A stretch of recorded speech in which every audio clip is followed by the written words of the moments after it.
लोरो no जोरो। Hello guys, मैं हूँ जोरो और लेकर आया हूँ आपके लिए लॉर्ड ऑफ द मिस्ट्रीज का एक्सप्लेन वीडियो। लेकिन उससे पहले पिछले एपिसोड का टॉप कमेंट है ये। Lord of the mysteries episode 7 coincidence. Episode की स्टार्टिंग में हमें दिखाया जाता है मिस्टर अजिक को और क्लेन को, दोनों के बीच में कन्वर्सेशन हो रही थी जिसमें क्लेन पूछता है आपको क्या दिख रहा है, मेरे फेट में क्या चल रहा है। तो मिस्टर अजिक बताते हैं कि तुम्हारे साथ 2-3 महीनों से काफी सारे कोइंसिडेंस हो रहे होंगे और ये रिलेटेड है एंटीगोनस फैमिली के नोटबुक से।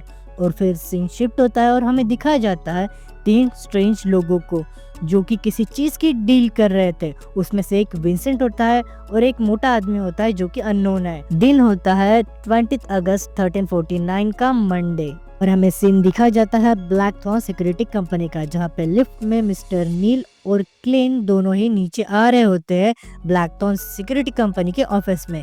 और वो देखते हैं कि वहाँ पे तो पार्टी का माहौल है। वहाँ पे उनके कलीग मिस्टर केनले की एंगेजमेंट हो चुकी थी, तो उसकी ही पार्टी वो वहाँ पे होस्ट कर रहे थे। तभी वहाँ पे डन स्मिथ आते हैं उनकी पेट्रोलिंग की ड्यूटीज के बारे में बताने के लिए। केनले और शिका ये दोनों पेट्रोलिंग करेंगे west brook and golden temple area में। लियोनार्ड और रोयले तुम दोनों ब्लैकथॉर्न सिक्योरिटी कंपनी में रुकोगे ध्यान रखने के लिए। मैं और फ्रे हम दोनों नॉर्थ ब्रोक और रेफायर सेमेट्री की पेट्रोलिंग करेंगे। क्लेन कहता है कैप्टन आपने तो मुझे कोई पेट्रोलिंग एरिया असाइन किया ही नहीं है।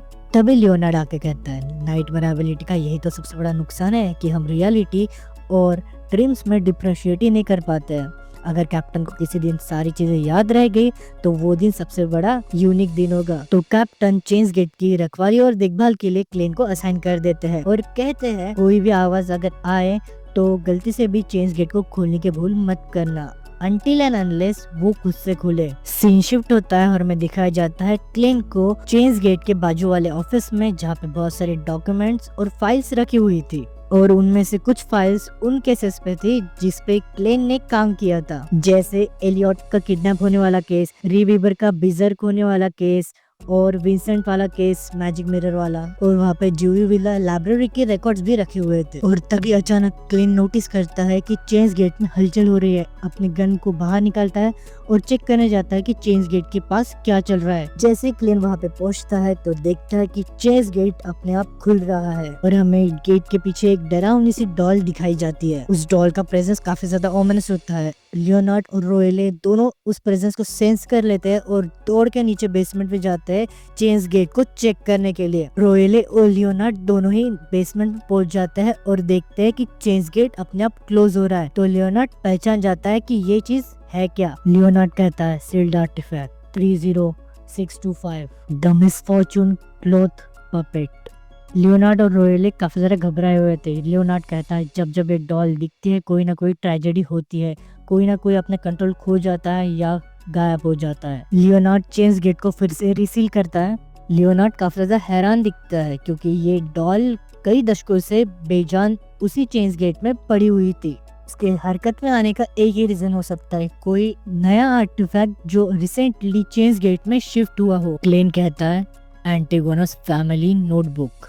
सीन शिफ्ट होता है और हमें दिखाया जाता है वही ग्रे मिस्ट वाली डिमेंशन, जहाँ पे हैंगमैन, जस्टिस और अपना क्लेन द फूल तीनों ही बैठे हुए होते हैं। लास्ट एपिसोड में हमने देखा था कि किंग रोजेल की डायरी के बारे में हैंगमैन और जस्टिस को इन्फॉर्मेशन लाने के लिए क्लेन ने कहा था। तो जस्टिस और हैंगमैन दोनों ही किंग रोजेल की डायरी के कुछ पन्नों को ढूंढने में कामयाब हो जाते हैं। क्लेन उन डायरी के पन्नों को पढ़ता है जिसमें किंग रोजेल ने लिखा था 14 जुलाई मैंने मिस्टीरियस मैन मिस्टर जातल को फिर से देखा। मैं काफी ज्यादा सरप्राइज हुआ कि वो एक एंशिएंट ऑर्गेनाइजेशन को चलाता है, द सीक्रेट ऑर्डर्स को। मिस्टर जातल ने मुझे बताया था कि वो सीक्वेंस 9 सीड एबिलिटी को पजेस करते हैं और उन्होंने चुराया है एक सीड आर्टिफैक्ट को, द एंटीगोनस फैमिली नोटबुक को। मैंने मिस्टर जातल को इस चीज के बारे में और पूछने की कोशिश की बट उन्होंने मुझे इस बारे में कुछ भी नहीं बताया। किंग रोजेल के डायरी के पन्नों में बस इतना ही लिखा था। क्लेन से जस्टिस सवाल पूछती है, कहती है मेरे पोशन को डाइजेस्ट होने में कितना टाइम लगेगा। तो वो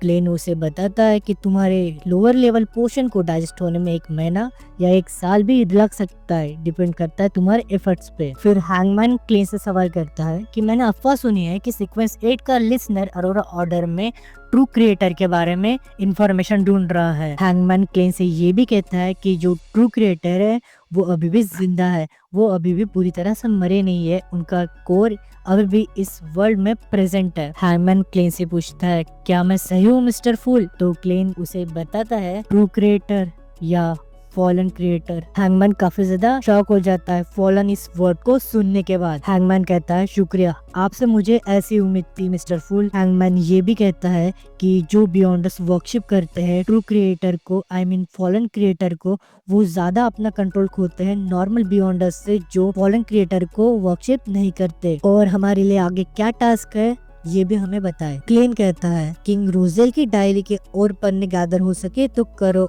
और उसके बारे में इंफॉर्मेशन भी अगर गैदर हो सके वो भी करो। और अगर तुम्हें एंटिगोनस फैमिली के नोटबुक के बारे में या एंटिगोनस फैमिली के बारे में कोई आइडिया है तो मुझे बताओ। हैंगमैन कहता है एंटिगोनस फैमिली के नोटबुक के बारे में तो मुझे पता नहीं, बट एंटिगोनस फैमिली के बारे में जरूर पता है। एंटिगोनस फैमिली 3rd इपोच या कैटाक्लिज्मिक इपोच से बिलोंग करती है, और 4th इपोच में द इपोच ऑफ गॉड्स में एंटिगोनस फैमिली, अमोन फैमिली और अब्राहम फैमिली ने सपोर्ट किया था ब्लड एम्परर को, ट्यूडोर एम्पायर को खड़ा करने में, बट वो सबको एवरनाइट गॉडेस अपने हाथों से डिस्ट्रॉय कर देती है। क्लेन एवरनाइट गॉडेस का नाम सुनते ही काफी ज्यादा शॉक हो जाता है और गैदरिंग को वहीं पे एंड कर देता है। हैंगमैन और जस्टिस अपने अपनी जगह पे वापस चले जाते हैं। क्लेन काफी ज्यादा स्ट्रगल कर रहा था इन सारी इंफॉर्मेशन को प्रोसेस करने में। क्लेन ट्राई करता है कि वो एक एक करके सारे डॉट्स को कनेक्ट कर पाए। क्लेन सोचता है कि ये सब कोइंसिडेंस है या ये सब सोचा समझा किसी का करा धरा है। सीन शिफ्ट होता है, हमें दिखाया जाता है डिविनेशन क्लब, जहाँ पे कुछ कस्टमर आए होते हैं सिर्फ क्लेन से मिलने के लिए। वो पता करना चाह रहे थे लेनवस नाम के बंदे के बारे में, क्योंकि उसने काफी ज्यादा कर्जा ले रखा था और उसकी पत्नी पेट से थी और लोग उसकी पत्नी को परेशान कर रहे थे उस कर्जे के लिए। क्लेन की डिविनेशन में जो विंसेंट के साथ मोटा आदमी दिखा था उसकी उसने पिक्चर ड्रॉ की थी और वही वो रिसेप्शनिस्ट को दिखाता है। वो कहते हैं हाँ मैंने इस बंदे को विंसेंट के साथ देखा तो है, पर मैं इनकी बातें कभी सुन नहीं पाई। तभी क्लेन को ध्यान में आता है जूविल लाइब्रेरी के बारे में। वो वहाँ पे इस चीज की इन्वेस्टिगेशन करने के लिए पहुंच जाता है। वहाँ पे उसे रिकॉर्ड्स में लेनवस और सीरियस आर्पिस नाम के इन 2 बंदों के बारे में पता चलता है। तभी क्लेन को वो मोटा बंदा दिखता है जो विंसेंट के साथ है।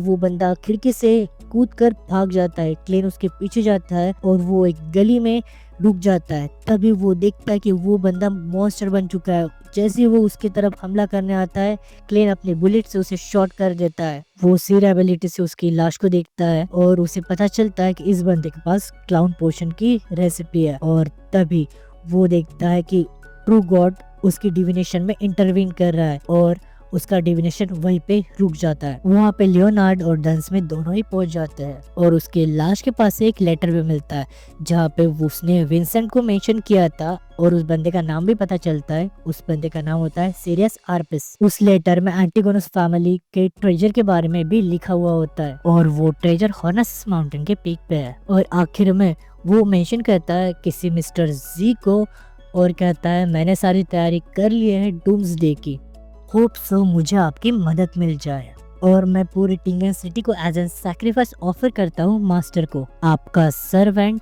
सीरियस आर्पिस। ये सब उस लेटर में लिखा हुआ था। हमें क्लेन को फिर से उसी ग्रे मिस्ट वाले वर्ल्ड में दिखाया जाता है।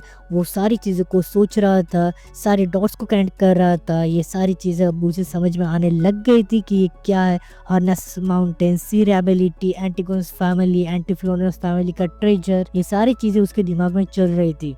फाइनली क्लेन को पता लग जाता है कि जो बंदा ये सब कर रहा है वो कहाँ पे छुपा हुआ है। वो देखता है एक बिल्डिंग जहाँ पे 2 चिमने होती है, पर उसे कोई मिस्टीरियस पावर रोक रही होती है उस बिल्डिंग्स को क्लियरली देखने से। हमें 1 महीने पहले का सीन दिखाया जाता है। सीन शिफ्ट होता है, हमें दिखाया जाता है अजीक येकर के बेटे टीनो येगर का स्कल जो कि उसकी लाश से मिसिंग था। एक बंदा उस स्कल को उठाता है और एक लड़की की लाश के बाजू में रख देता है जिसके गले में ट्रू क्रिएटर या फॉरेन क्रिएटर का पेंडेंट होता है।